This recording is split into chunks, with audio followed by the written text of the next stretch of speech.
Kemarin saya mau kultum.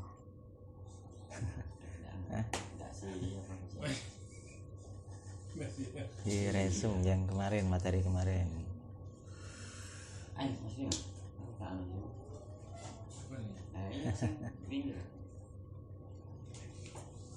Bismillahirrahmanirrahim.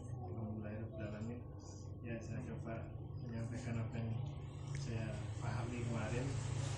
Pertama, bahwa ada amalan-amalan yang bisa mengatakan kita dalam rangka meskipun itu dipandang remeh, maka perlu diperhatikan hal tersebut agar kita kita bisa merasa apa yang telah kita perbuat itu dapat mengantarkan kita ke neraka. Atau ungkapan tidak ada dosa kecil jika dilakukan terus menerus, dan tidak ada dosa besar jika diikuti dengan taubat. Maka materi kemarin mengingatkan kita betapa bahayanya amalan-amalan kecil bisa mengantarkan kita ke neraka. Contohnya kemarin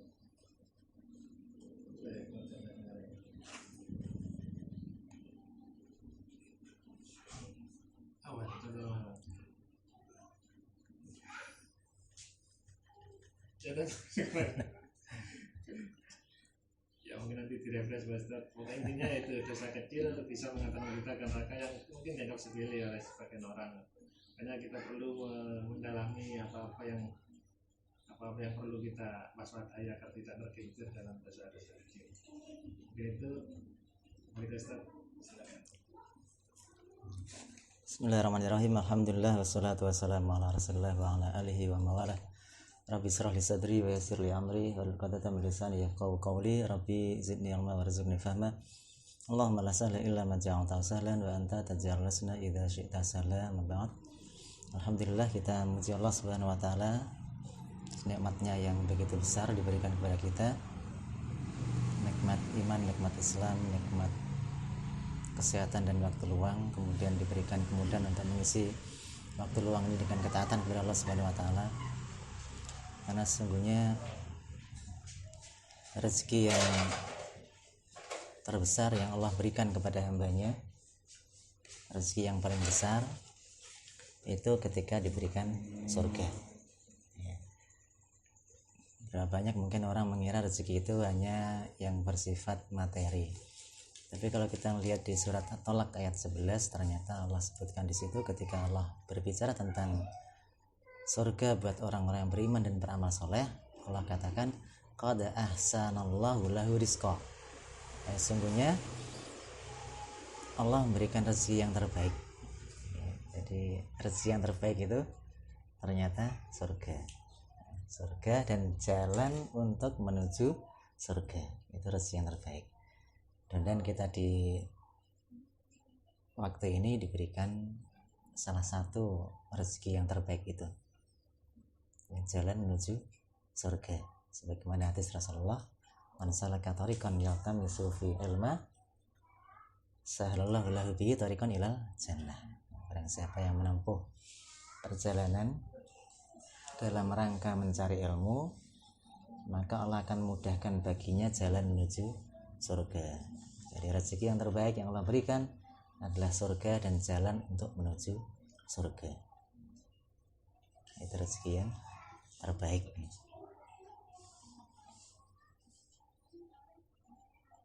Sementara sekarang kita lihat banyak orang-orang yang terkelabui. Kita lanjutkan bahasan yang kemarin ya. Banyak orang-orang yang tertipu. Jadi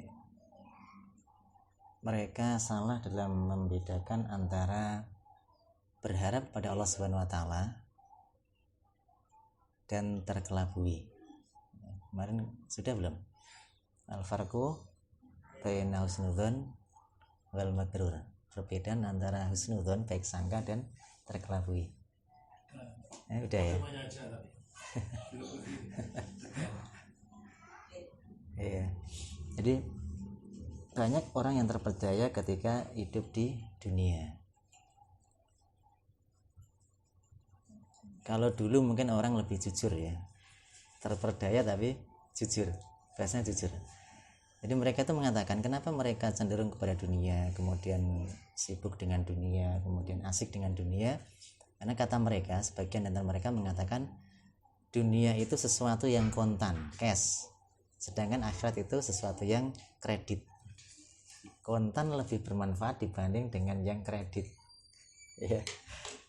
Orang dulu lebih jujur ketika bermaksiat sekalipun. Nah, orang sekarang mungkin bahasanya berbeda ya. Nah, sekarang ya urip nek donya lah apa tah kok enggak dienak no. Seolah-olah nanti itu enggak ada kenikmatan lagi. Iman kalau sampai hidup di dunia itu tidak memaksimalkan waktunya untuk ngenakno awake dhewe. Ya. Urip cuman pisan ya. Biasanya bahasa-bahasa begitu. Tapi intinya ya akhirnya mereka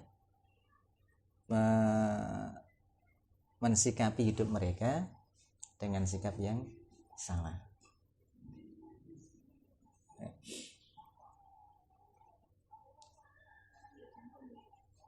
Nah, inilah yang justru membahayakan ya.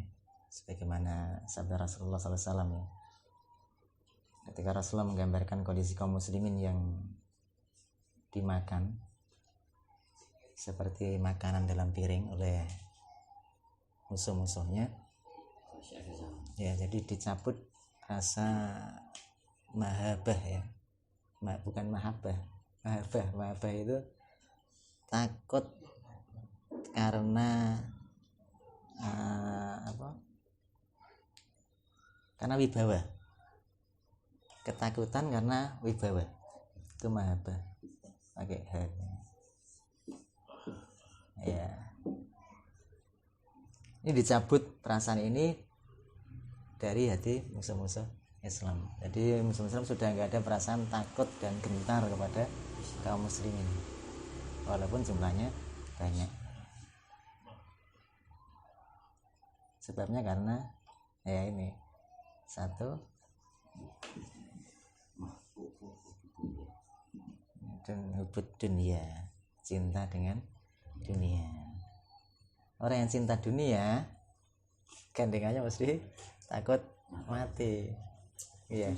Kenapa? Karena hidup di dunia kan penuh dengan kenikmatan. Sehingga dia bisa cinta itu karena dia bisa merasakan kenikmatan di dunia.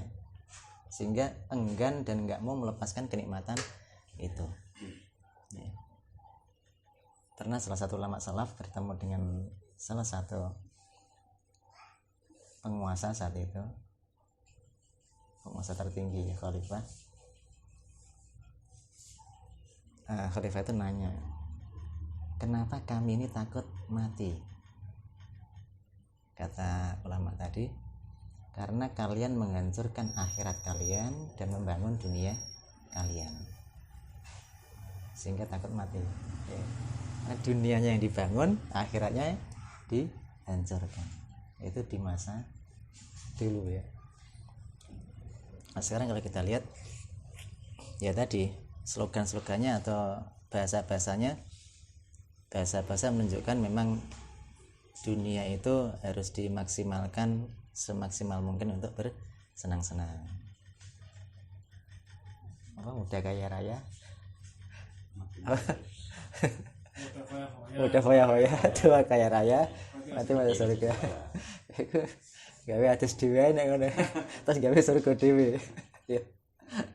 Soalnya surga itu dikelilingi oleh hal-hal yang tidak disukai.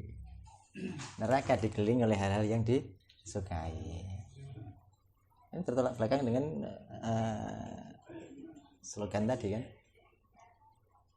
Jadi barang siapa, nanti kita akan lihat bagaimana kondisi dan sikap para sahabat dan para salaf, bagaimana mereka mensikapi dunia ya.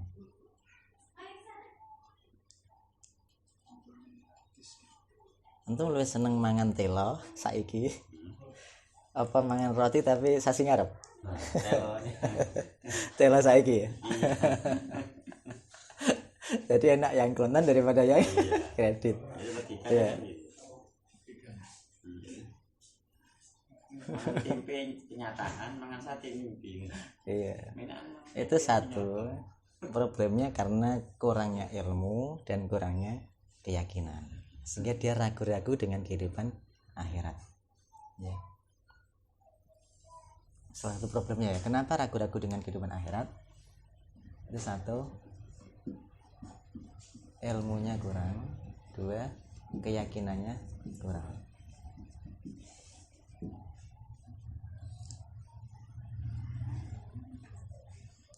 Sehingga tadi pilihan sesuatu yang nyata dan ada sekarang. Ngerti pas aku amal apik jebule swarga ora ono. Enggak pernah ya. Saya pernah gitu. Iya. Iya benar.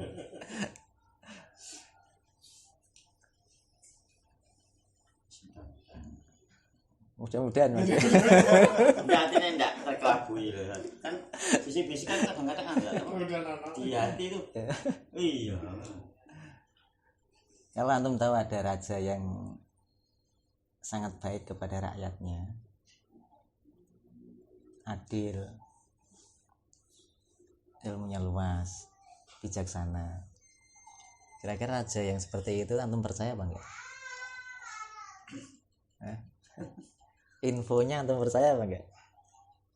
Kabarnya adil, bijaksana, Oh ya, sayang percaya. rakyatnya.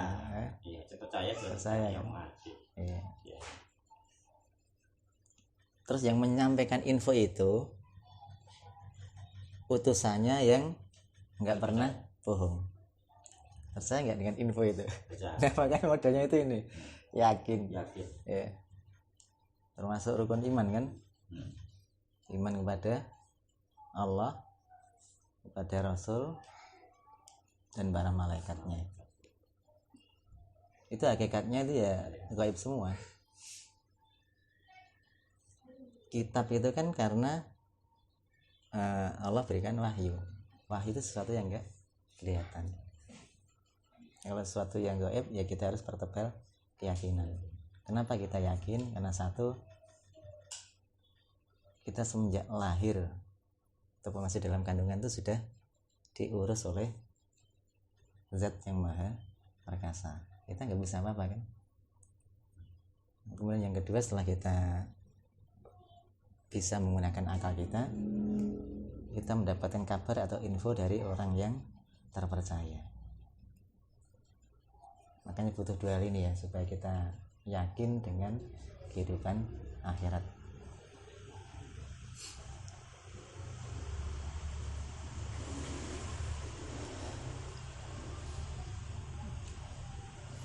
Ya banyaklah istilah-istilah atau perkataan-perkataan yang mengindikasikan bahwasanya dunia itu didahulukan dibanding dengan akhirat.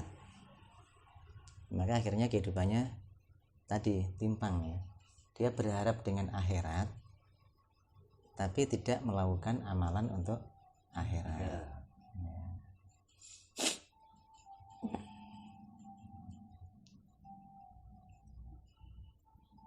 Ini langsung ya perbedaan antara husnudzon dan terkelabui. Jadi orang yang husnudzon kepada Allah Subhanahu wa taala dibuktikan dengan amalan-amalan yang mengarahkan dia kepada Allah Subhanahu wa taala. Sementara orang yang terkelabui, dia mengharapkan ampunan Allah Subhanahu wa taala, tapi amalannya jauh dari perintah Allah Subhanahu wa taala. Dia terus-menerus melakukan dosa dan kemaksiatan plus mengharapkan ampunan. Nah, itu terkelabui. Tapi apa ada orang begitu?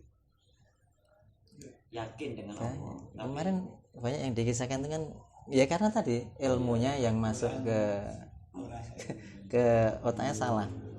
Dia jadi PSK. Ya. Tapi dia mendapatkan ijazah wirid tertentu yang dengan wirid itu bisa menghapus semua kesalahan-kesalahan dia. Jadi terus dia tetap melakukan kemaksiatan tapi berharap mendapatkan ampunan karena punya wirid tertentu. Ya.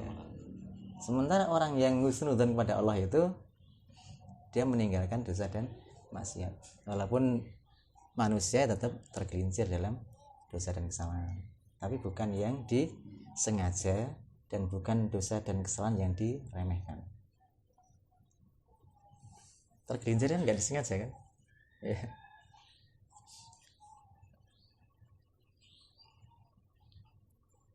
Mungkin sama kasusnya di orang-orang yang kaya ya mengenai artis-artis biasanya kan ya kan doanya kan rezeki lancar dan rezeki menurut mereka itu ya finansial makanya ketika dikasih kekayaan itu dia merasa wah aku telah dimuliakan tapi itu enggak Iya. padahal apa ya memang terkelabui karena apa Semakin jauh dengan syariat karena ilmu itu tadi kurang itu. Iya bisa Nah, begitu. kan merebak kan ya Soalnya kan ada risetnya kiai tapi lancar Ya ini pemahaman awam Iya. dikirim ke situ pemahaman.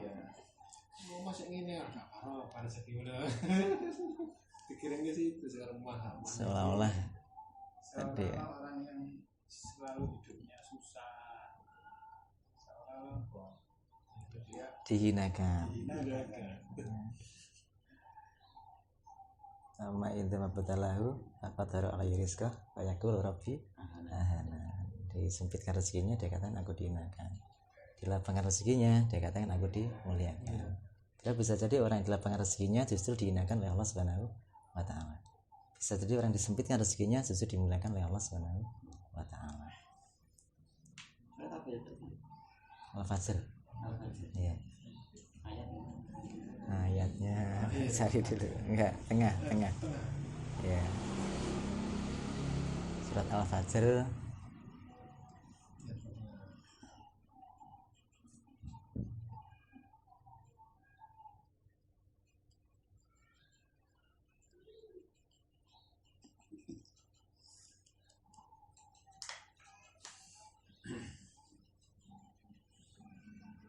lima belas sama 16. Nah, itu pemahaman umumnya begitu. Terus ada lawan dengan ayat. Maka kata Allah kala sekali-kali tidak seperti itu. Ya. Ya, dua-duanya punya potensi tergelincir. Orang yang berharta kaya dia punya potensi tergelincir karena kayaannya. Orang miskin juga punya potensi tergelincir karena kemiskinannya. Ya kan? Jadi semua sisi itu punya potensi untuk melakukan dosa dan kesalahan. Kalau nggak punya ilmu dan keyakinan, ya dia akan jatuh dan tergelincir. Makanya kata Rasulullah kan kefakiran dekat dengan kekufuran. Ya, orang-orang rasanya yang kerjanya nyuri jadi perempuan tunasusila, alasannya apa? Kemiskinan. Orang kaya yang jauh dari Allah juga banyak karena merasa tadi dimuliakan. Si fakir dodol sing sugih itu. Makanya obatnya satu, takwa. Dengan takwa itu dia bisa selamat dalam kondisi apapun. Ya, bentengnya takwa. Kaya juga bentengnya ketakwaan, miskin bentengnya juga ketakwaan. Ya. Nah, dua hal itu bisa digunakan untuk mendapatkan ridhonya Allah Subhanahu wa taala. Nah, karena itu yang kata Rasulullah membuat orang beriman itu menakjubkan kan. Apapun kondisi yang dia alami itu dijadikan potensi untuk mendapatkan ridhonya Allah Subhanahu wa taala. Kalau kaya bersyukur, kaya bukan kaya ya. Kalau dapat nikmat bersyukur. Salah satu bentuk nikmat ya itu nikmat harta ya. Kelapangan finansial salah satu bentuk nikmat. Caranya bersyukur tapi enggak cuma sekedar mengucapkan alhamdulillah, enggak. Dia harus yakin kekayaan itu dari Allah Subhanahu wa taala, bukan dari kerja keras dia. Bukan dari bosnya dia. Nah, terus dia gunakan kekayaan itu di jalan Allah Subhanahu wa taala. Kadang dua itu yang hilang. Cuman lisan aja mengucapkan alhamdulillah, tapi hatinya kadang-kadang ya ini kerja kerasku. Atau tindakannya tidak digunakan untuk mencari ridho Allah Subhanahu wa taala. Begitu juga dengan kemiskinan. Sesuatu yang tidak mengenakan. Miskin itu enak apa enggak? Kalau ditanya miskin itu enak apa enggak? Kalau antum ngelihat orang kaya, antum akan jawab miskin itu enggak enak. Ya. Tapi kalau antum melihat bahwa kemiskinan itu justru menghalangi kita dari banyak keinginan, sing neko-neko, itu kemiskinan bisa menyelamatkan. Ya kan? Nah, wong sugih ku pengennya macam-macam kan. Apa dituku? Dan keturu. Walaupun itu mungkin bukan sesuatu yang halal. Kalau melihatnya dari sisi situ, ya bisa mensyukuri kemiskinan. Ya intinya takwa itu yang menjaga kita dari ketergelinciran. Ya.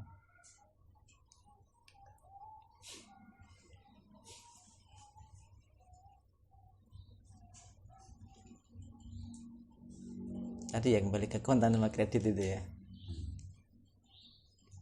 Kalau bisa jadi pernyataan itu betul kalau kredit itu nilainya sama dengan yang kontan.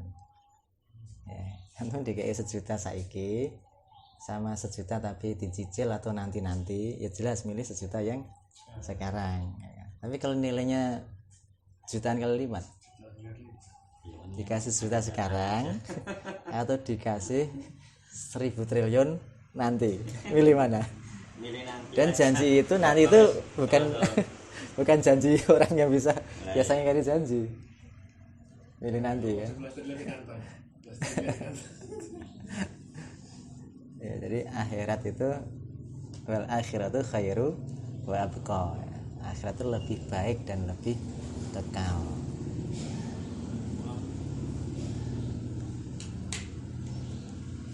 Rasulullah SAW, Wallahi mad dunya fil akhirah illa mathalu ma yaj'al ahadukum isba'ahu fi hadhihi wa asyara bis sababah fil yam fal yanzur bima yarji. Di dunia dan akhirat tuh antum nyelipin itulah di laut, telunjuk ke laut terus angkat. Air yang netes itu dunia, lautan yang luas itu akhirat. Enggak ada tandingannya ya. Enggak kebayang kalau mau dibanding-bandingkan, enggak kebayang. Dan ini pentingnya seperti kita beramal, bikinnya secara apa nilai dunia contohnya ya sampai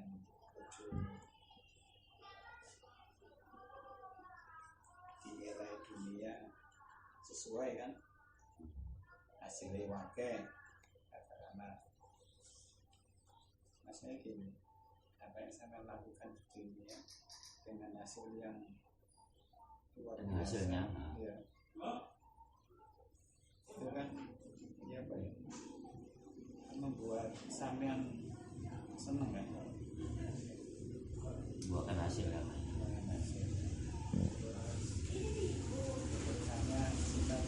Logikanya ya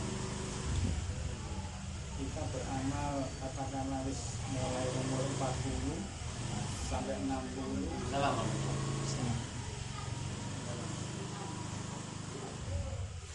sampai tahajud terus nggak putus-putus. Jadi semua yang sampai lakukan ini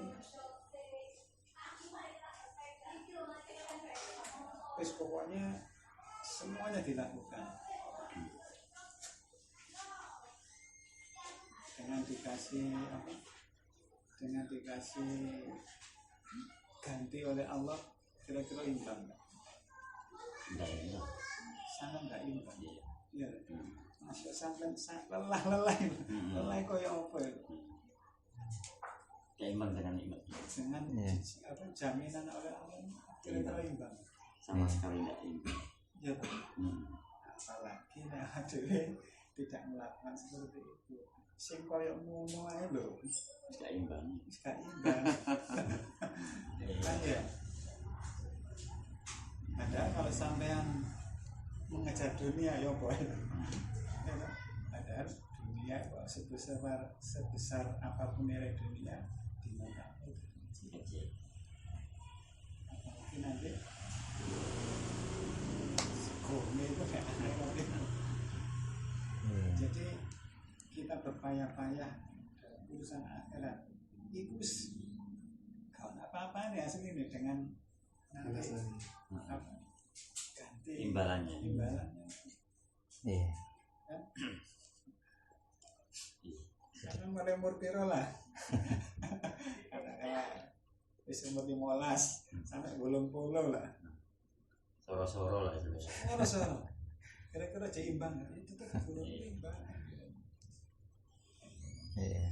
Itulah apa rasa kasih sayang Allah kepada kita luar biasa, sangat luar biasa. Jadi ya apa ya, di tomas hati ini. Hati. Iya. Ya mudah-mudahan dengan ilmu yang kita dapat kita bisa menempatkan sesuatu pada tempatnya. Kalau toh Allah berikan sesuatu yang tidak mengenakan, kita bisa bersabar.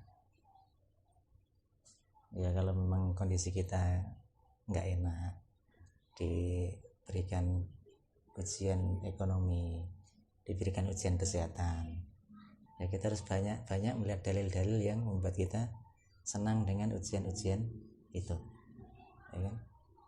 Nanti di akhirat tuh ada orang-orang ahlul afiyah iri dengan ahlul bala, orang yang senantiasa hidupnya di dunia itu sehat sentosa, aman, nyaman, nikmat, iri dengan ahlul bala, orang yang hidupnya di dunia itu penuh dengan bencana, musibah. Ya, minggu ini sepedanya hilang, minggu besok anaknya loro, minggu sesuai bosone nagih.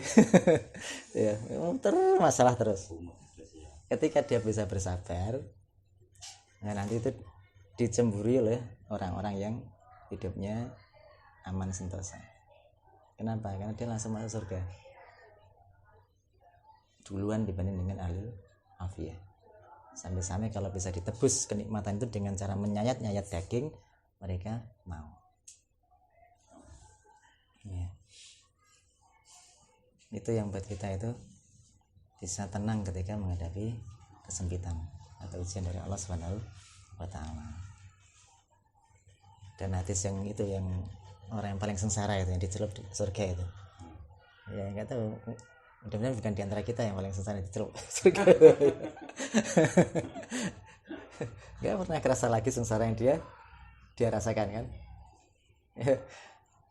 Bisa berbulan-bulan ini nek turu karena kecetit, miring susah, melumah susah ya, kasihan aja glongsor. Nanti di dalam surga sebentar itu nggak kerasa, tuh kecetit, segala macam penyakit itu ya.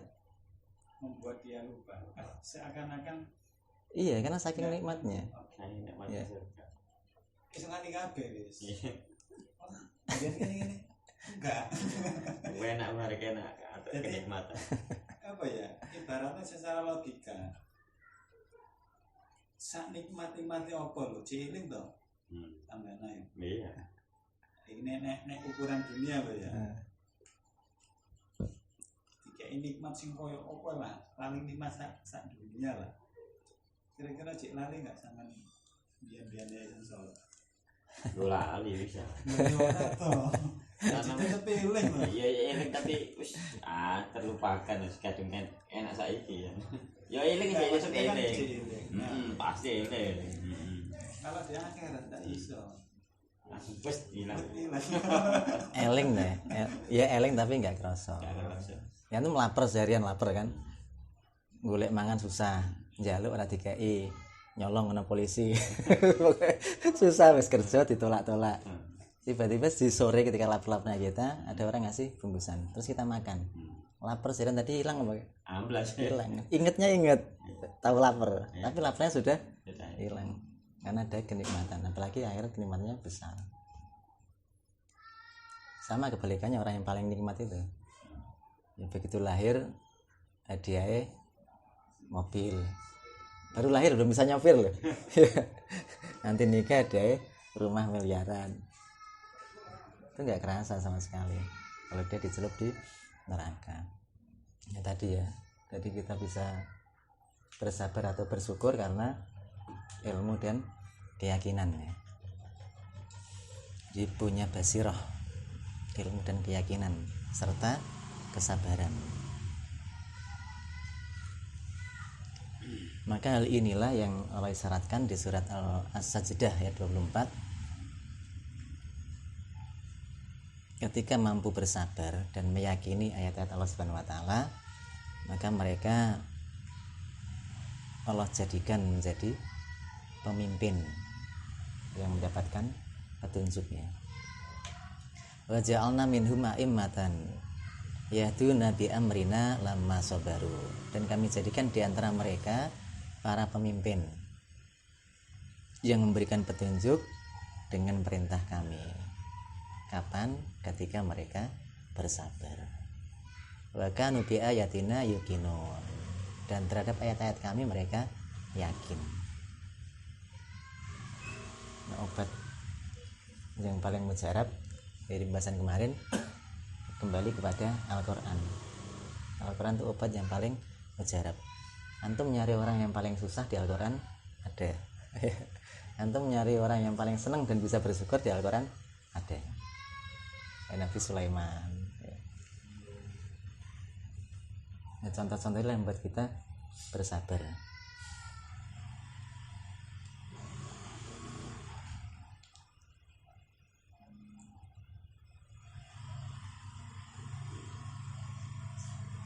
Ketika Rasulullah di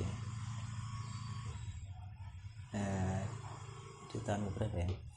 Amul Husni itu tahun duka cita itu ditinggal oleh pamannya dan ditinggal oleh istrinya. Maka hiburannya, salah satu hiburannya kan Rasulullah diajak jalan-jalan kan, ketemu dengan siapa? Ketemu dengan para nabi. Kemudian diberikan gambaran supaya lebih yakin, gambaran tentang kehidupan dan balasan di dunia. Di neraka nanti siksanya seperti ini, ketika di dunia seperti ini. Itu menjadikan lebih yakin ketika melihat langsung. Orang yang melihat langsung dengan orang yang diberi kabar, yakin yang mana? Yakin yang langsung kan? Iya.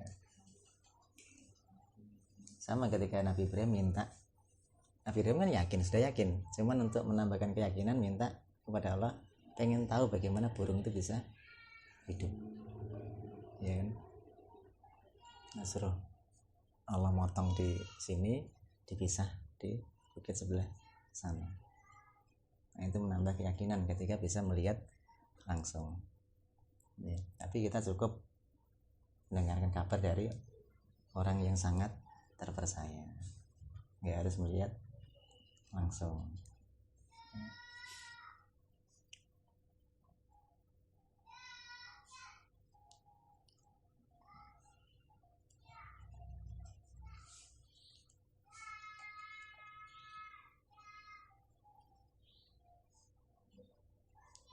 Kemudian perbedaan antara baik sangka dan terperdaya. Al-farqu baina husnudzon wal ghurur.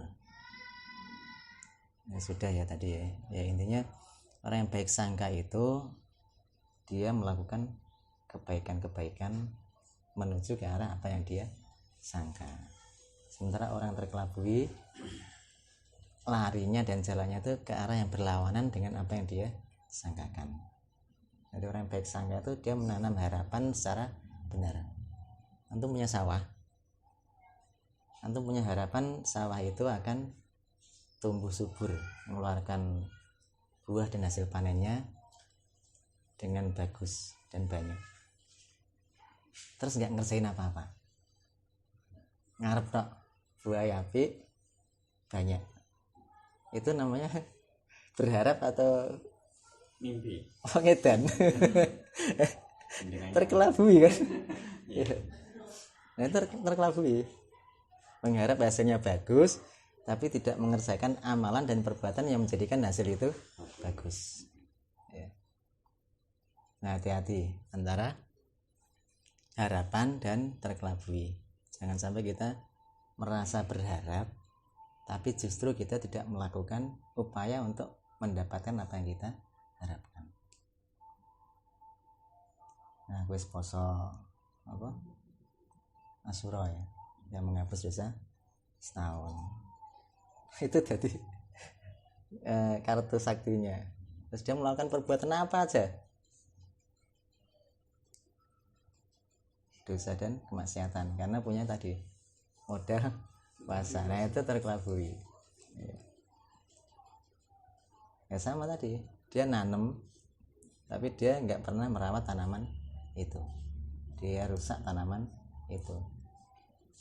Ya nggak mungkin tanaman itu akan tumbuh menjadi subur dan berbuah. Makanya harapan yang betul itu ada syaratnya. Arja usahih, harapan yang benar. Ini syaratnya nih. Kalau pengen harapan kita itu benar, 3 syaratnya. Mahabbatu ma yarju. Jadi orang yang berharap itu dia cinta, dia menyukai apa-apa yang menjadi harapan dia. Ya. Nggak mungkin orang berharap sesuatu kok dia nggak senang dengan sesuatu itu.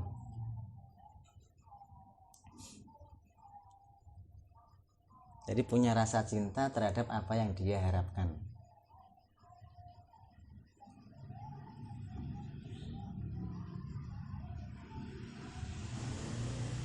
Nah, orang cinta itu cirinya apa? Yang pernah jatuh cinta selalu membicarakannya, ya kan? Mengingatnya. Ya, dia cinta dengan akhirat, cinta dengan Allah. Dia selalu membicarakan tentang akhirat, tentang keridhaan Allah Subhanahu wa Ta'ala. Kalau ketemu temennya, kalimat yang pertama yang biasa diucapkan ya kalimat-kalimat yang terkait dengan akhirat. Rasulullah ketemu gitu kan, sahabat ketemu sahabat gitu. Bagaimana imanmu hari ini? Enggak, terlalu laris juga? Enggak. Iya. Enggak dunia yang diomongin. Bagaimana kondisi imanmu hari ini? Ya, Rasul pernah nanya, siapa yang hari ini puasa? Siapa yang hari ini sudah silaturahmi atau nengok saudaranya yang sakit? Ya. Siapa yang hari ini sudah sedekah? Itu kalimatnya. Tanda mencintai apa yang dia harapkan.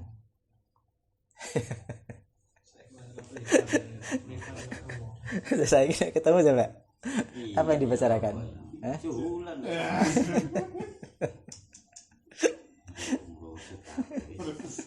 Ya, ini ingat, ini pembahasan masalah hati, tazkiyatun nufus ya, bukan masalah fikih. Kalau fikih kaidahnya ya halal dan haram, sepanjang tidak masuk ke haram boleh.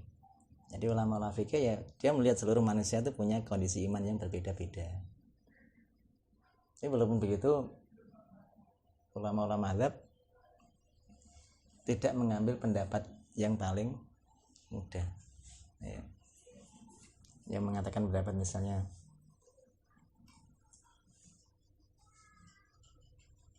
apa, berjamaah ke masjid itu Wajib. enggak wajib, sunnah muakkad. Mereka tetap selalu ke masjid ya. Nah, kondisi umat itu ya, namanya fatwa itu kan harus mencakup seluruh umat, bukan buat dia sendiri. Dia mencari pilihan yang terbaik buat dia sesuai dengan kondisi hatinya. Imam Nawawi itu pernah nggak mau makan hasil kebun di wilayah Sam, tapi buat beliau sendiri, karena beliau takut jangan-jangan Di antara kebun-kebun itu ada kebun yang tanahnya tanah rampasan.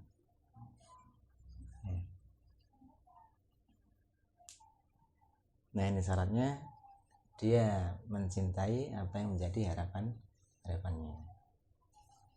Jadi mencintai tadi sering membicarakan yang dicintai.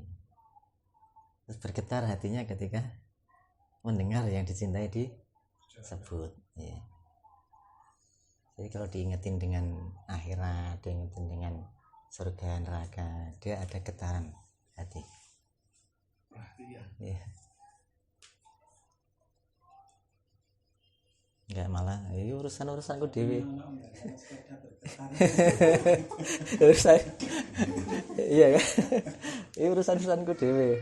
Kalau saya turut campur. Kadang-kadang orang yang dinasihati begitu.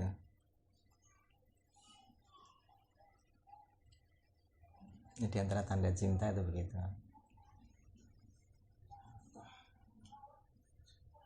Kemudian syarat harapan atau harapan yang benar itu khaufuhu min fawatihi, ketakutannya dari kehilangan, takut kehilangan yang dicintai.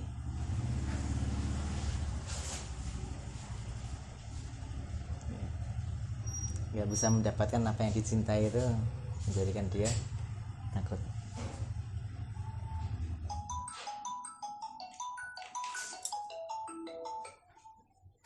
Assalamualaikum. Iya.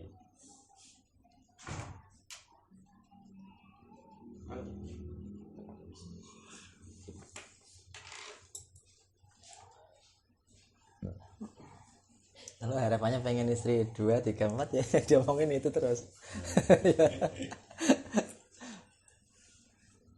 Terus gemeter ya ada peluang dapat 2, 3 dan 4. Oh, no iki. Itu indikasi paling mudah. Takut kalau kehilangan peluang untuk dapat 2, 3 dan 4. Ya.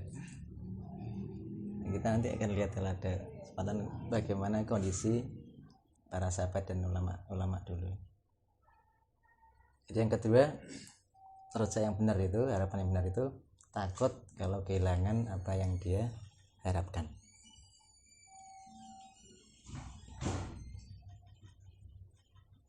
Takut nggak dapat surga kalau dia mengharapkan surga.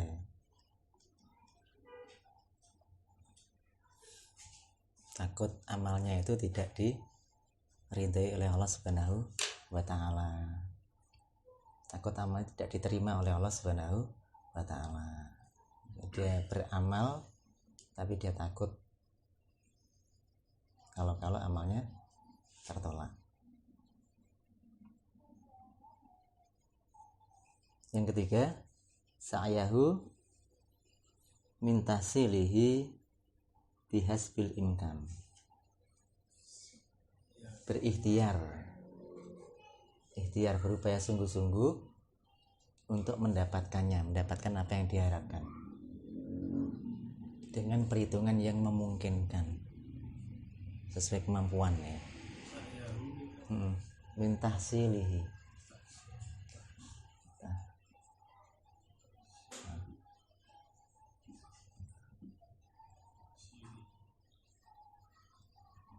bihasbil imkan, dengan perhitungan yang mungkin. Ya, jadi ikhtiar untuk mendapatkan dengan perhitungan yang mungkin. Makanya kemarin kita lihat Imam Nawawi dan Imam Suyuti. Ya, ikhtiar mereka beda untuk mendapatkan harapan yang ingin mereka capai. Ya, ikhtiar yang paling mungkin bagi mereka. Imam Nawawi apa? Tidak nikah. Itu ikhtiar yang paling mungkin untuk mencapai ilmu menurut Imam Nawawi, sesuai dengan kondisi Imam Nawawi. Imam Suyuti, ya isul ilmu itu hidup kalau dengan nikah ya. Jadi untuk mencapai harapannya dia menggunakan perhitungan yang paling mungkin. dengan nikah. Kalau Imam Nawawi ilmu itu mati dengan nikah. Imam Suyuti ilmu itu hidup dengan nikah. Ya intinya berikhtiar sungguh-sungguh. Orang yang berharap itu dia berikhtiar sungguh-sungguh untuk mendapatkan apa yang diharapkannya dengan perhitungan yang paling mungkin.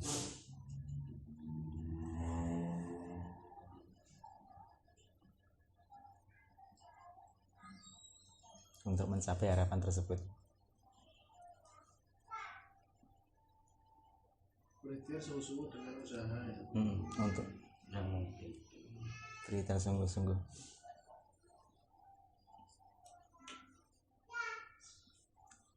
Hasil ini bahasa kita kan, hasil kan. tahsil Nah, tahsil berhasil.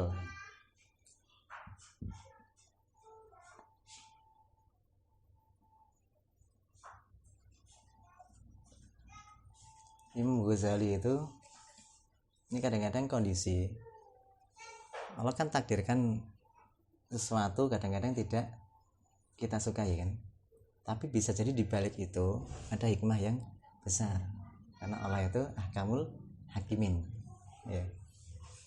Imam Ghazali ini pernah di pas perjalanan dia dirampok, jadi rombongannya Imam Ghazali dirampok, seluruh barangnya diangkut termasuk buku-buku catatan Imam Ghazali.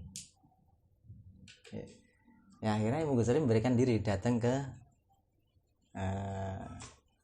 bosnya perampok tadi. Dia minta bukunya. Kata Imam Ghazali, buku itu nggak penting buat kamu, tapi buku itu penting buat saya. Jadi nggak ada gunanya. Udah barang itu semua ambil nggak apa-apa, tapi buku itu kembalikan. Nah perampok dulu cerdas-cerdas. Ini lihat ada kisah perampok ahli fikih itu ada. Ya. Kata perampoknya, Imam Ghazali diketawain. Kamu tuh orang berilmu enggak? Orang alim enggak? Masa orang alim bukunya hilang, ilmunya hilang? Orang alim bukunya hilang, alimnya hilang. Berarti kamu enggak alim, kata perampok. Ya. Berarti kamu itu sebenarnya bukan orang alim. Orang alim itu bukunya hilang, dia masih alim.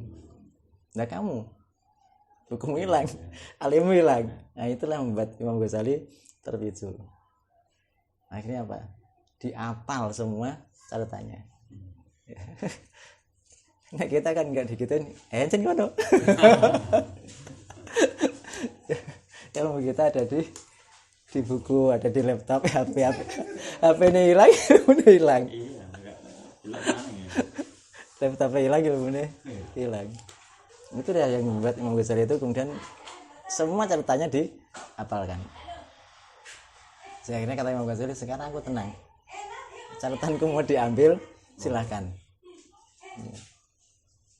Nah itu berarti ikhtiar yang sungguh-sungguh untuk mendapatkan apa yang diharapkan. Jadi ketika orang-orang dahulu itu mencari ilmu, mereka juga berusaha sungguh-sungguh untuk mendapatkan apa yang diharapkan, sehingga ilmu mereka menjadi ilmu yang bermanfaat, berkah dan bermanfaat ya. Karena tadi ada ikhtiar yang sungguh-sungguh dan serius. Begitu juga ketika mengharapkan surga. Ketika mengharapkan surga juga ada ikhtiar yang sungguh-sungguh untuk mendapatkan surga.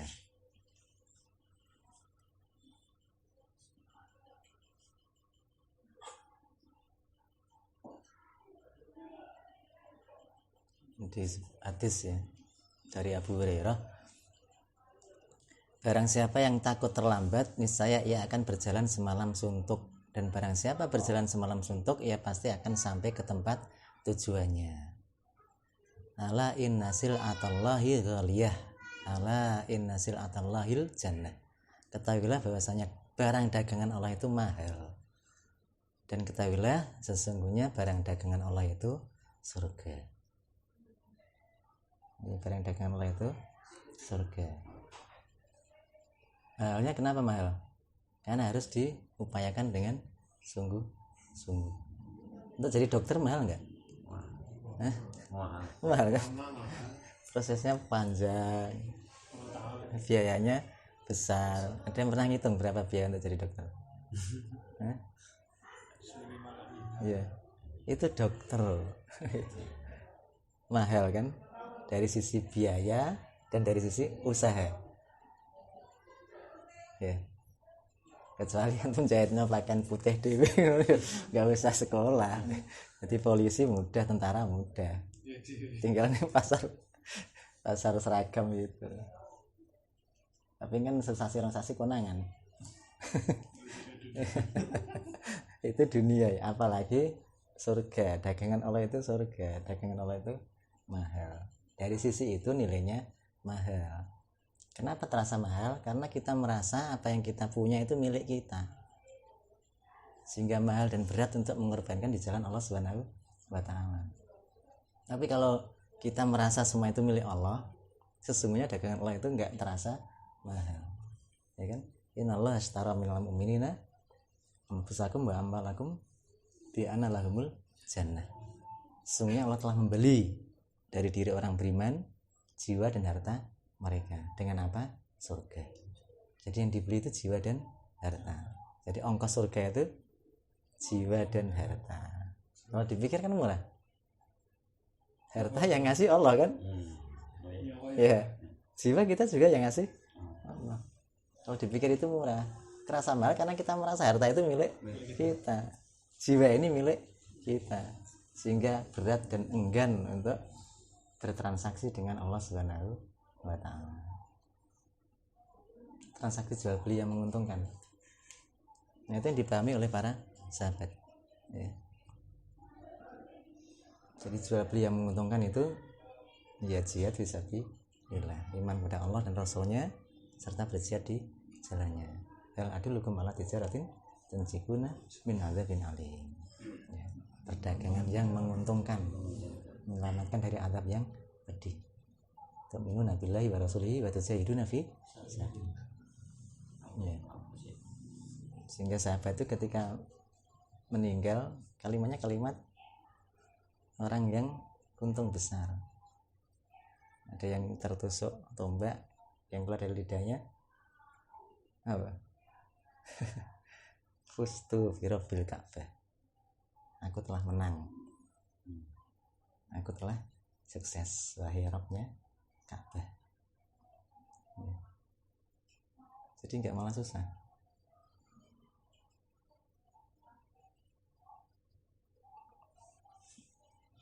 Ya, itu kata-kata terakhirnya. Iya. Kenapa kok la ilaha illallah? Kok enggak la ilaha illallah? Ya enggak, maksudnya keyakinan dia karena amal soleh yang dia kerjakan dia dapat ridhonya Allah Subhanahu wa Ta'ala. Salah satu bentuknya itu bisa kalimat la ilaha illallah. Ya, salah satu bentuknya. Ya, sahabat yang meninggal itu kan kalimatnya macam-macam, tapi mengindikasikan bahwa mereka ridho. Ya tentunya mereka lah yang orang yang ridho, itu orang yang paling mengaplikasikan kalimat la ilaha illallah. Ya. Susah orang dibunuh terus malah bilang aku menang ketemu dengan Rabb Ka'bah. Ada yang bilang jangan tangisi saya. Ya, tadi pas sakarat itu anak bojone kan ngumpul kan pada nangis gitu. Jangan tangisi saya karena sebenarnya aku akan berjumpa dengan Rabbku. Ya. Itu sulit kecuali punya keyakinan kan. Kalau hidupnya untuk dunia ya kumpul anak istri yang keluar ya bagi-bagi ya kan.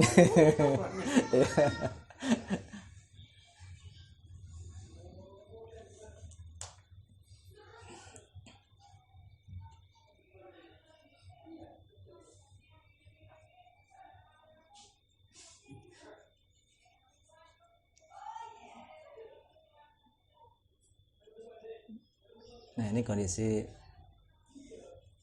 orang beriman ya para sahabat.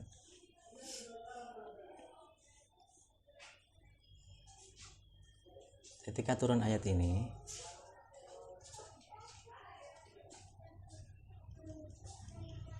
innal ladzina hum min khasyati rabbihim musyfiqun wal ladzina hum bi ayati rabbihim yu'minun. walladzina hum bi rabbihim la yusyrikun. Sampai ayat ke-21 ya. Sesungguhnya orang-orang yang berhati-hati karena takut akan azab Rabb mereka, dan orang-orang yang beriman dengan ayat Rabb mereka, dan seterusnya sampai ayat yang terakhir, mereka itulah orang-orang yang bersegera untuk mendapatkan kebaikan. Salam. Dan mereka itulah orang-orang yang beruntung. Jadi orang-orang yang menghadap Rabb-nya dengan takut, ya. Jadi Aisyah nanya kepada Rasulullah, apakah ayat ini terkait dengan orang-orang yang minum khamr, berzina dan mencuri, sehingga mereka menghadap Rabb-nya dengan perasaan takut? Kata Rasulullah, la ya bintas Siddiq, enggak wahai putri As-Siddiq, walakinnahumul ladzina yasumuna wa yusalluna wa yatasaddaqun. Tapi mereka adalah orang-orang yang berpuasa, mereka adalah orang-orang yang sholat, dan mereka adalah orang-orang yang bersedekah. Wa yakhafuna an la yutaqabbala minhum. Dan mereka takut kalau amal mereka itu tidak diterima. Jadi yang takut menghadap Rabb-nya itu bukan karena mereka melakukan dosa dan maksiat, tapi mereka melakukan amal-amal soleh. Tapi takut kalau amal itu tidak diterima oleh Allah Subhanahu wa ta'ala. Ulaika yusari'una fil khairat. Mereka itulah orang-orang yang bersegera dalam kebaikan. Jadi orang yang bersegera dalam kebaikan itu orang-orang yang mengerjakan amal kebaikan, tapi hatinya ada perasaan takut kalau amal itu tidak diterima oleh Allah Subhanahu wa ta'ala. Ya. Jadi bukan terkait dengan orang yang melakukan dosa dan maksiat kayak tadi.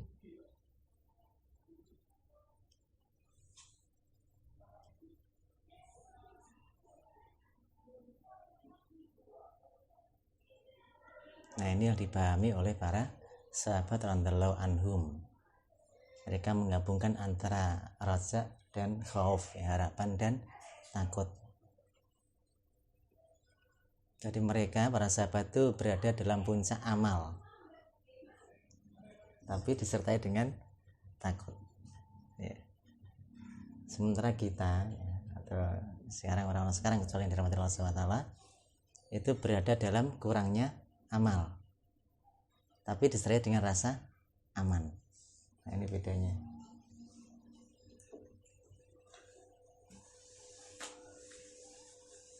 Para sahabat orang soleh, para sahabat orang soleh, puncak amal plus takut. Zaman sekarang kurang amal plus aman. Amalnya sedikit, harapannya besar. Jadi amalnya kurang tapi merasa aman. Sementara sahabat amalnya banyak tapi merasa takut. Sahabat yang beramal ini sudah dijamin surga enggak? Sudah dijamin surga kan? Ya coba ya, pantas mereka dijamin surga. Karena Allah tahu dengan jaminan itu mereka masih beramal. Kalau kita enggak dijamin surga, karena dijamin surga ya enggak amal, bisa swarga, ya kan? Puasa yang bisa menghapus dosa saja bisa jadi landasan untuk melakukan atau mengabaikan ketaatan, apalagi dijamin surga. Ya. Puasa kan diampuni dosa setahun aja, dosa-dosa kecil ya. Kalau tidak melakukan dosa besar, di penjelasan hadisnya begitu. Itu saja masih banyak yang aman ketika melakukan ibadah-ibadah sunnah tadi ya. Bayangkan kalau ada yang dijamin masuk surga.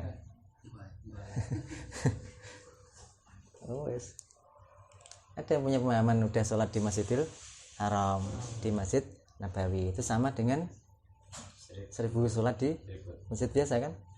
Terus akhirnya mereka hitung-hitungan akhirnya sholat dek kene pembira ya. Ya mudah-mudahan begitu. Bahaya kalau dijamin masuk surga.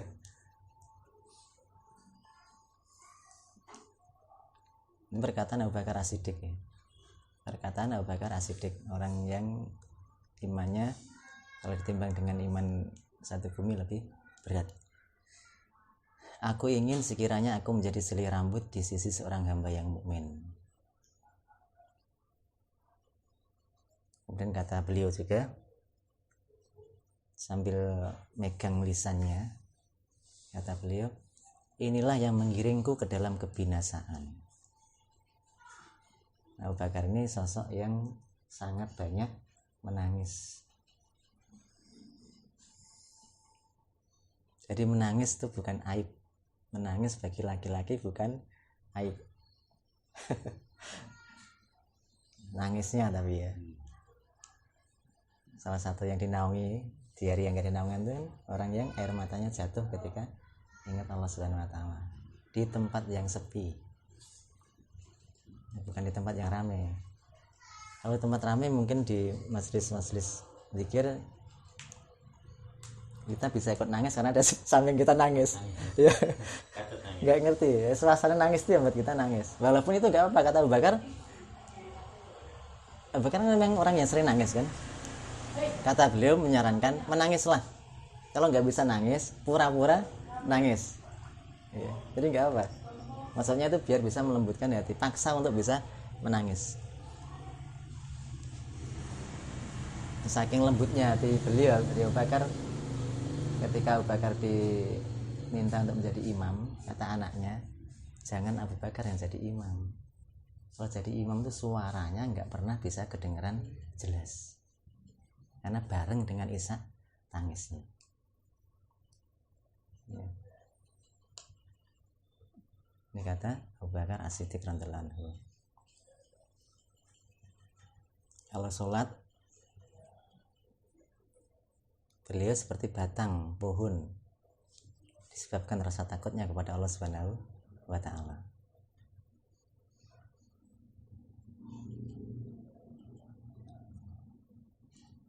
Ketika ada yang datang kepada Abu Bakar membawa seekor burung yang sudah dipotong, dimakan, kata beliau, tidaklah hewan buruan ditangkap dan pohon ditebang, melainkan ada tasbih yang disia-siakan. Dia sampai begitu ya, iman. Walaupun boleh ya, salafiyah boleh kan makan burung. Tapi ini pembahasan tasfiyatun nufus, pembahasan hati. Ada sesuatu yang hilang ketika burung, binatang atau pohon ditebang, karena mereka sesungguhnya bertasbih dengan tasbih yang kita tidak tahu. Ya. Termasuk cebong bertasbih nggak? Masa kampret yang bertasbih? Ya.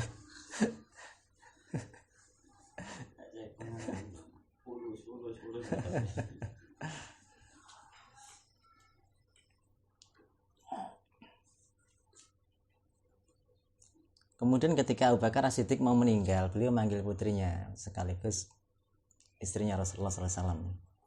Kata beliau, wahai putriku, sebagian harta kaum muslimin ada padaku, yaitu aba'ah atau mantel ya, pakaian luar yang biasa dikenakan wanita Arab.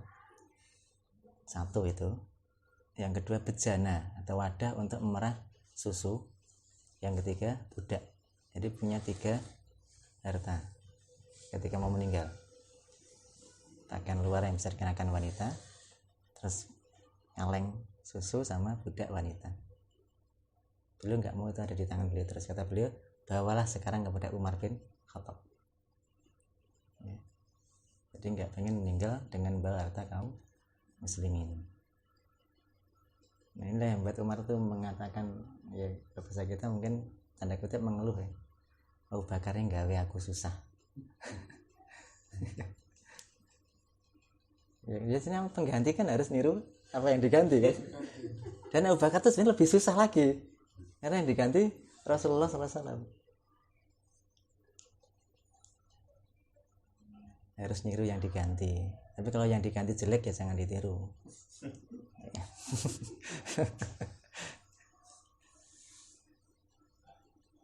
Kata beliau juga, demi Allah aku lebih senang sekiranya aku menjadi pohon yang dimakan lalu ditebang.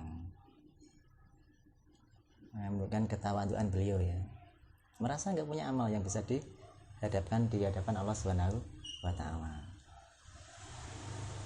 Aku senang sekiranya aku menjadi tanaman hijau yang dimakan oleh binatang ternak.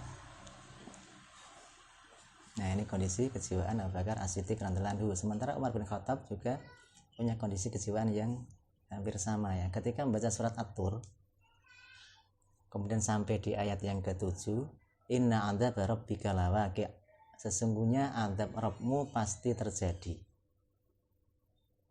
Itu bolak-balik baca ayat itu, kemudian nangis sampai sakit. Itu Umar bin Khattab.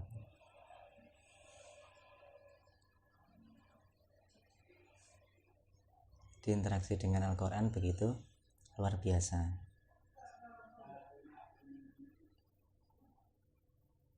Kemudian ketika mau meninggal, beliau minta kepada anaknya untuk meletakkan pipinya ke tanah. Letakkan pipiku ke tanah, mudah-mudahan Allah merahmatiku. Kemudian beliau melanjutkan, celakalah ibuku jika Allah tidak mengampuniku. Itu kalimat yang keluar. Mau meninggal, la ilaha illallah, celakalah ibuku jika Allah tidak mengampuniku, sampai 3 kali, baru kemudian beliau meninggal ya. Bukan berarti nggak husnul khotimah, ini tanda rindu dengan Allah Subhanahu wa ta'ala, dan amalnya membuktikan bahwa mereka lah yang mengamalkan secara benar kalimat la ilaha illallah. Kadang kan ada orang yang hanya terpaku dengan kalimat, walaupun benar ya, nggak mudah mengeluarkan kalimat itu, nggak mudah, kecuali dia hidupnya memang bagus. Tapi kadang ada yang terpaku dengan banyak kalimat itu, sehingga perlu diajari. Sebenarnya kalau mau ngajari sebelum meninggal, ya setelah mau meninggal diajari juga, tapi jangan cuman pas mau meninggal, sebelum meninggal diajari. Nah, banyak tadi pemahaman yang salah dan nggak tepat itu. Ustaz Tengku itu pernah cerita, Tengku Zulkarnain, ketika naik pesawat, pesawatnya ada masalah, jadi goyang-goyang mau jatuh gitu. Nah, orang bereaksi tergantung dengan apa yang menjadi kebiasaan dia dan pemahaman dia. Ustaz Tengku berdoa, mudah-mudahan ini menjadi salah satu jalan aku mendapatkan ridhonya Allah, karena ini aku berangkat untuk dakwah. Kalau mati berarti mati syahid. Nah, di sebelahnya dia cerita, sebelahnya selisih 1 bandung itu ada jalan terus satu sana, ada perempuan yang pakaiannya pakaian minim, nah sobek-sobek gitu. Ketika ada goncangan pesawat, dia buru-buru dengan gelisah itu ngambil tasnya, ngambil buku kecil di tasnya itu, terus dibaca. Apa yang dibaca? Surat Yasin. Ya, surat Yasin dibaca. Ya, maksudnya apa? Perilaku dia sehari-hari itu jauh dari Allah Subhanahu wa ta'ala. Walaupun ada tadi pemahaman yang benar, yang enggak benar, seolah-olah dengan membaca surat Yasin itu perbuatan dia itu sudah enggak masalah. Jadi sepotong memahami Islam, sepotong. Nah, Ustaz Tengku kan malah enggak baca Yasin kan? Malah dongo kan? Ya kayak ini Umar ini. Pada kalimatnya justru malah celaka, maksudnya celaka ibu itu ya rugi aku kalau Allah tidak mengampuniku. Macam mantra ya. Mantra ya. Malah baca ini ya kan, ngerti arti ini. Kan mantra itu jadi mantra. Malah jadi simat. Nah, Umar yang kita kenal kan sosok yang keras, yang tegas gitu kan. Ternyata beliau juga sosok yang banyak menangis, sampai di bawah matanya itu ada garis hitam bekas tangisan. Di ini, saking seringnya nangis ya.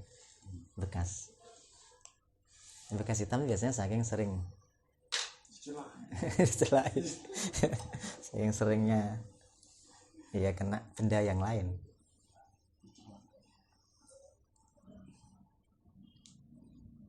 Kemudian Ibn Abbas pernah berkata kepada Umar bin Khattab, Allah membuka sejumlah kota, menaklukkan sejumlah negeri, serta melakukan sejumlah hal dengan perantaraanmu.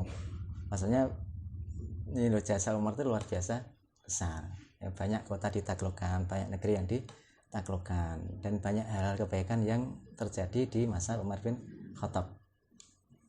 Kata Umar apa? Aku senang sekiranya aku selamat tanpa membawa bala ataupun dosa. Jadi amalnya banyak, ya, tapi enggak merasa aman.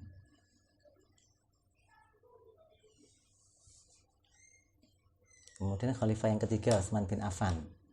Beliau kalau berdiri di samping kuburan, beliau menangis hingga air matanya membasahi jenggotnya.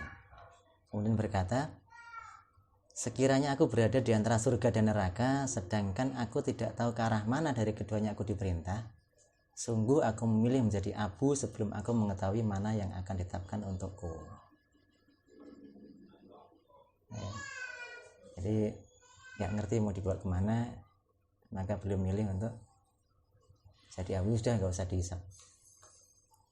Padahal amalnya luar biasa besar, dijamin masuk surga. Kita aja masih merasa nggak layak untuk masuk surga. Jadi abu aja wes, nggak usah surga, nggak usah neraka.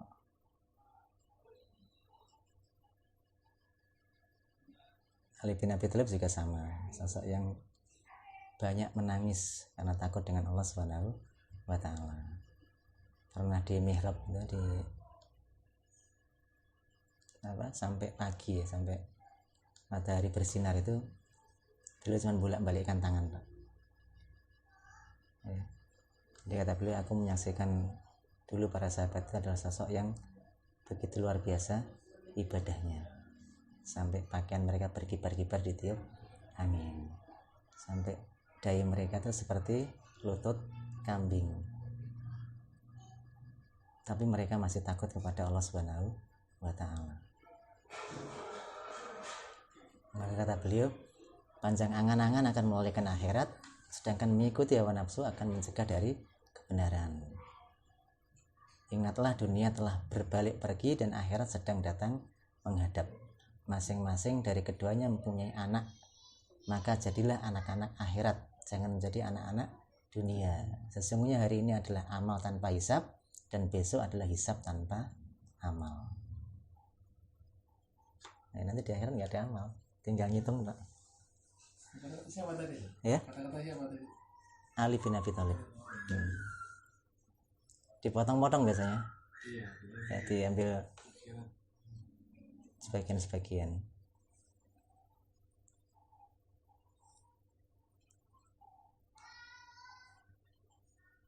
Abu Darda, ini peran Abu Darda. Abu Darda salah satu sahabat yang dikenal alim, ya. Salah satu rujukan. Kata beliau, sesungguhnya yang paling aku takutkan pada hari kiamat adalah jika ditanyakan kepadaku, wahai Abu Darda, kamu seorang berilmu, lalu apa yang sudah kamu amalkan dari ilmumu?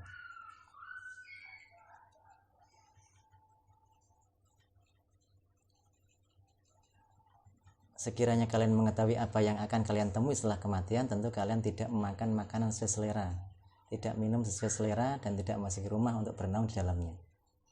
Tapi kalian akan keluar ke dataran tinggi sambil mukul-mukul dada kalian dan menangisi diri-diri kalian. Aku benar-benar ingin menjadi sebatang pohon yang dipotong kemudian dimakan. Ya, ini tadi ya, orang-orang yang berada di puncak amal tapi takut dengan Allah Subhanahu wa Ta'ala. Abu Darda ini orang ibadahnya luar biasa, sampai nggak sempat memperhatikan istrinya, ya. Di kisah dengan Salman Al-Farisi itu. Ya, jadi ilmunya luar biasa, ibadahnya luar biasa. Tapi diluruskan sedikit sama Salman Al-Farisi lah, ya. Sikapnya itu, ya. Yang ketika nginep dan Salman lihat kan istrinya kok gitu penampilannya, tanya sama Salman. Kata istrinya, saudaramu itu loh nggak pernah memperhatikan aku. Ya, jadi buat apa? Berpenampilan yang menarik itu buat apa? Nah, terus kemudian minta izin untuk nginep di rumah Abu Darda. Ketika itu Abu Darda sedang puasa sunnah, ya. Kata Salman, udah buka aja. Nggak mau Abu Darda, buka aja, kan tuan rumah harus menghormati tamu. Masa tamu ini makan, tuan rumah nggak makan? Hanya dia makan. pas malam tidur juga begitu, baru habis isya tidur Abu Darda langsung bangun pergi ke belakang, dipegang sama Salman, mau kemana? Mau sholat, nanti dulu, tidur dulu. Sudah tidur, agak malam dikit bangun lagi, mau sholat lagi, kata Salman, tidur dulu, ditarik tangannya, tidur dulu, suruh tidur dulu. Ya tapi orang-orang hebat mereka, dinasihati begitu ya nggak marah. Kita digitunya mah dia karep buah awakku dewe kayak kan ngurus mereka tetap lapang dada dengan nasihat saudaranya, walaupun ada pertanyaan dalam hatinya. Nanti pertanyaan itu ditanyakan kepada orang yang lebih paham, Rasulullah sallallahu alaihi wasallam. Baru di sepertiga terakhir kata Salman, udah sekarang kamu bangun, silakan sholat. Nah, kata Salman, kamu punya hak, Allah punya hak, keluargamu punya hak. Gitu. Jadi masing-masing hak itu harus dipenuhi. Logis kan? Nah, besoknya tetap Abu Darda kan masih ganjil kan, tanya ke Rasulullah tentang kasus itu. Kata Rasulullah, Salman benar. Nah, ini sosok Abu Darda ya, yang pengen menjadi pohon dan dimakan.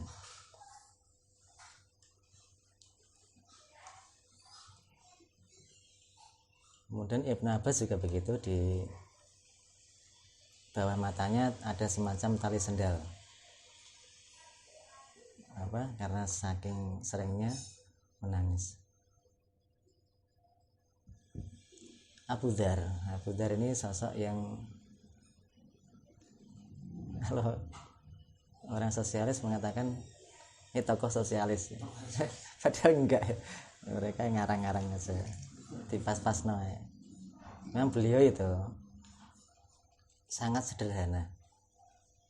Tapi kan tadi kan secara fikih kan sepanjang tidak masuk ke yang haram itu kan boleh. Kalau beliau nggak boleh, orang nyimpen emas itu nggak boleh, harus diratakan semua. Nah ini ketinggian jiwa beliau. Makanya beliau ketika minta jabatan nggak dikasih sama Rasulullah kan. Abu Dzar ini tokoh yang solehnya luar biasa, takwa, warok. Tapi ketika minta jabatan, kata Rasulullah, kamu nggak layak megang jabatan. Jadi ternyata untuk megang jabatan tuh nggak semata-mata karena soleh. Bayangkan ya, pemimpin terus cara komunikasinya kepada masyarakat hitam putih. Susah kan dikerjakan oleh masyarakat ya. Nah, beliau ini tokoh yang memang tidak diizinkan untuk memegang jabatan, sangat sederhana. Jadi beliau hidup sendirian, nanti meninggal sendirian kata Rasulullah. Dan ternyata betul, ketika meninggal cuma berdua dengan istrinya di sebuah tempat yang jauh dari kota.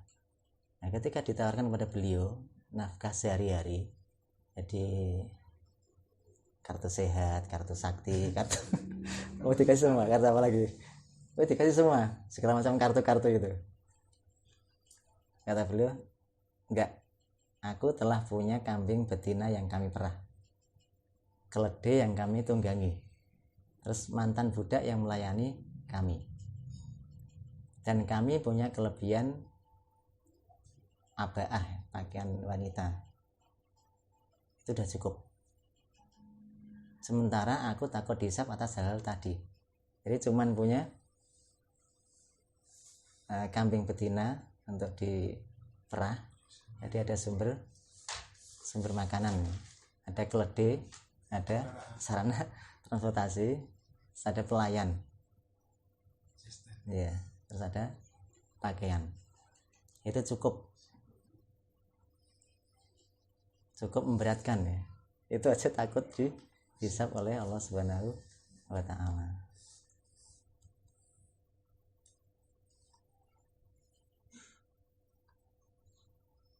Tamim Ad-Dari ini yang pernah ketemu dengan Dajjal, ini mantan tokoh Nasrani.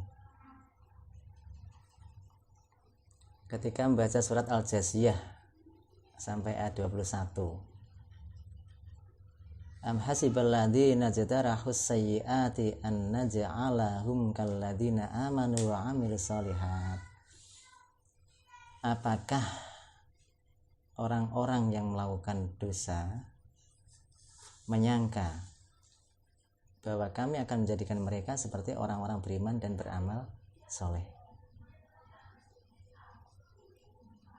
Tapi ada hari ini pelaku dosa apa enggak?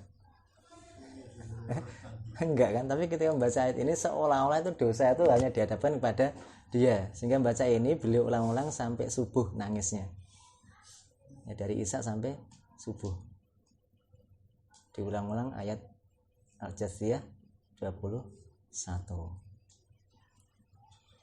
Abu Ubaidah bin Amir bin Jarrah, salah satu sahabat yang masuk surga, yang kata Rasulullah, hadza aminul ummah, ini orang kepercayaan umat. Ini tandemnya Umar bin Khattab, idolanya Umar bin Khattab, Abu Ubaidah. Sampai Umar mengatakan, ayo kalian berangan-angan tamanna ya, silahkan ketika sahabatnya ngumpul, kalian berangan-angan. Nah, sahabat kan angan-angan kan, seandainya aku punya emas sebesar rumah ini dan aku infakkan di jalan Allah, angannya begitu ya. Kalau kita angan-angan rumah kendaraan, mobil, istri, buat kita semua kan, itu enggak, itu pengen harta tapi diinfakkan di jalan Allah. Terus buat kamu apa? Ya angen-angen lagi lah. Ini Abu Nawas begitu. Angen-angen punya uang 1 miliar dikasihkan semua ke orang. Terus buat kamu apa? Ya aku mimpi lagi.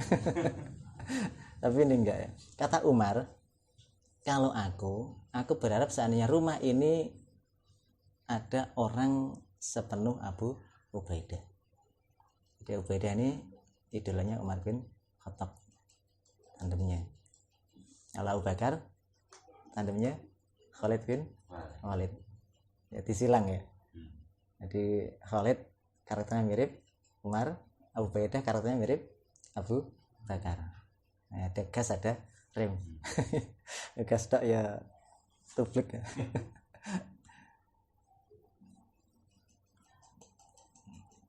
Nah, antum nyari tandem begitu. Di dunia kan begitu kan, ada Michael Jordan, ada Dennis Rodman. Ingat ya? Yang siji jago masukin ke keranjang basket, Michael Jordan itu. Yang satu kuat di pertahanan, rebound. Selama berapa musim itu juara NBA itu. Nah, ini di antara sekian banyak kisah-kisah tentang bagaimana takutnya para sahabat. Sampai-sampai Imam Bukhari itu menulis bab sendiri, khauful mu'min min an yahbata amaluhu wa huwa la yash'ur. Di bab khusus, dari bab tentang takutnya orang beriman dari gugurnya amal sementara dia tidak menyadari.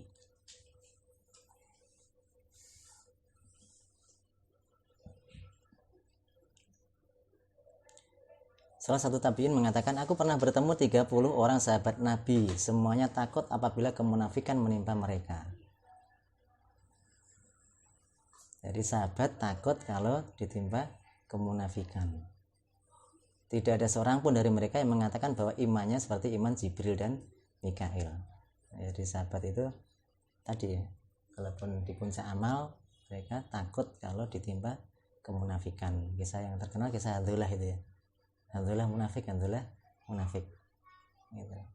Kenapa? Karena kalau ngaji ingat surga dan neraka. Kalau pulang ketemu anak istri lupa dengan surga dan neraka. Itu aja menjadikan dia mengatakan kondisi ini adalah kondisi kemunafikan. Ya. Padahal itu sesuatu yang wajar dan biasa sepanjang anak dan istri tidak melalaikan dari Allah Subhanahu wa Ta'ala.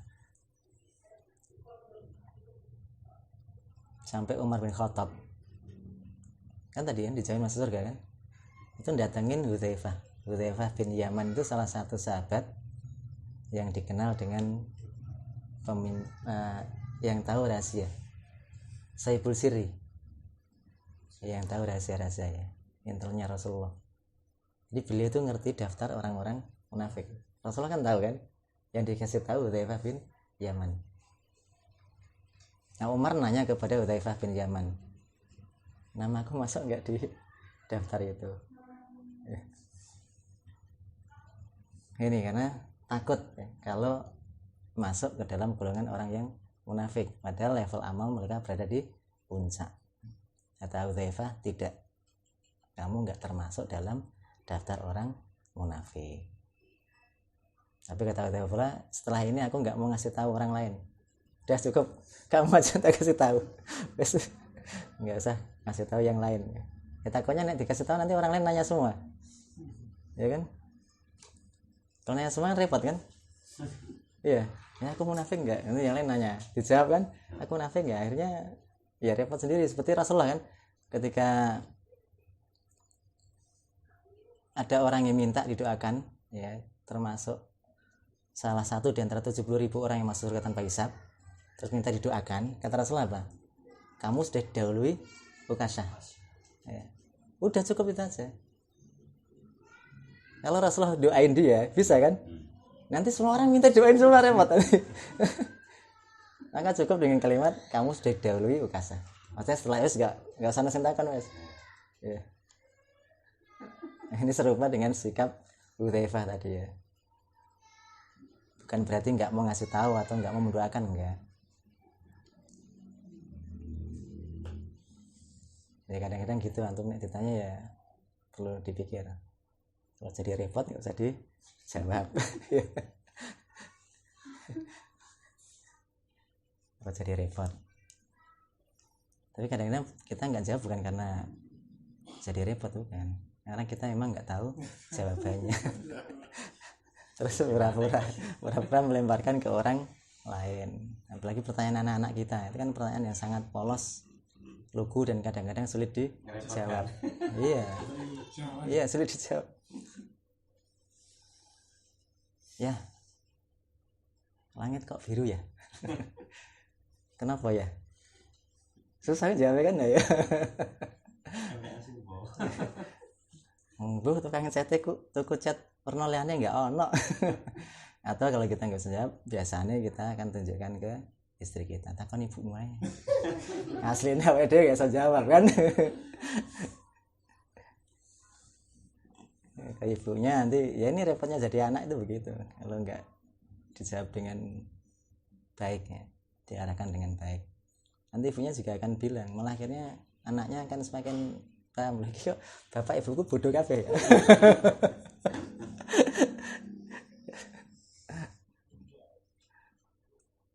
Kalau nggak bisa jawab, digiring ke arah pertanyaan yang lain. Ya. Karena anak kecil itu ingin tahunya besar. Ya kata Rasulullah kan begitu. Rasul juga begitu kan. Bukan nggak bisa jawab, tapi kalau dijawab juga tidak paham dan tidak ada manfaat yang bisa diambil. Kapan kiamat gitu kan? Orang Badui nanya gitu kan, kapan kiamat? Rasulullah ya nggak jawab. Dikasih tahu kiamat besok sore itu saya ngapain? Maka kata Rasulullah, kamu sudah siap apa? Itu lebih manfaat kan? Apa yang sudah kamu siapkan untuk hari kiamat?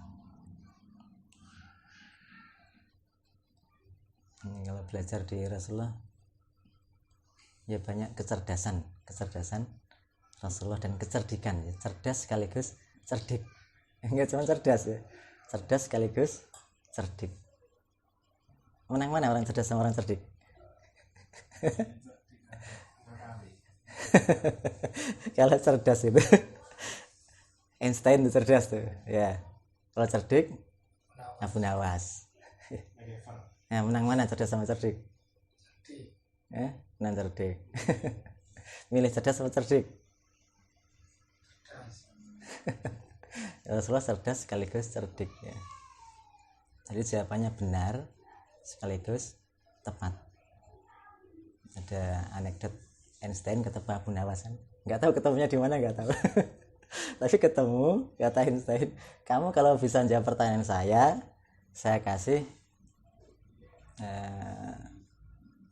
$5 lah ya, saya kasih $5. Jadi kalau kamu bisa jawab pertanyaan saya kasih $5.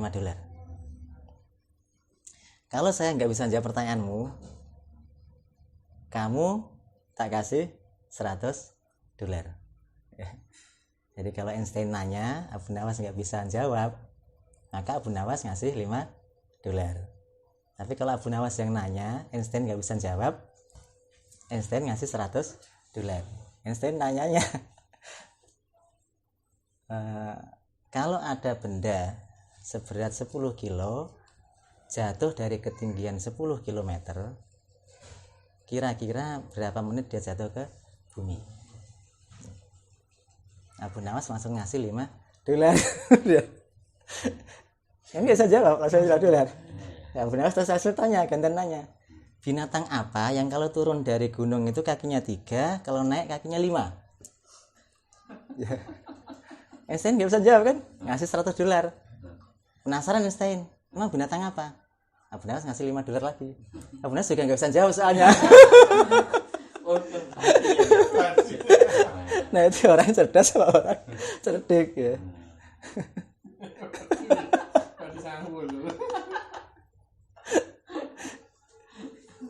Jadi orang cerdas rumasa menang karena nggak bisa dijawab pertanyaannya. Ternyata kalah sama orang cerdik.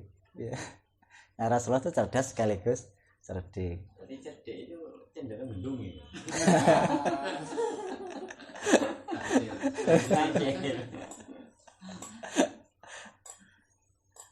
Ya. Ya intinya niru Rasulullah SAW. Bagaimana kecerdasan Rasulullah ketika ditanya, kecerdikan Rasulullah ketika menjawab pertanyaan yang memang tidak perlu dijawab. Tidak semua pertanyaan harus dijawab. Ya mungkin itu ya di kesempatan ini bisa kita sampaikan ya tentang syarat-syarat berharap pada Allah Subhanahu wa ta'ala dan contoh dari ulama salaf ya, para sahabat dan salaful ummah, dan bisa bermanfaat buat kita semua untuk mengarungi kehidupan dunia ini ya dengan ilmu dan keyakinan, supaya kita bisa menempatkan sesuatu pada tempatnya sesuai dengan porsinya. Kalau haus ya kita butuh minum.